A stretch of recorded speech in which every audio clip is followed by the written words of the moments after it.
for today's video is magpapa-thread po tayo sa ating kilay.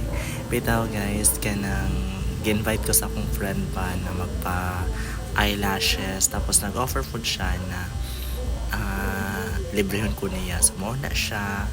So, nagpaanon lang po ko sa ako ang kilay. Like, nagpa-thread ko kay kanang gusto po na ako maki-experience og nga ang thread, pero gwapo siya, lingaw, sakit nga gamay nga lingaw siya na form siya nga akong kilay.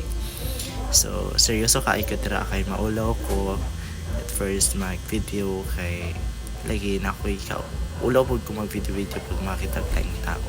So that's why ano lagi na siya. So ano ba yagat kay dagway gikan ko ano nag-work. So, muna siya ipakita sa ako sa naguan ako. So, try lang siya sa Matina di ay. So, muna siya. O, mura tumpay.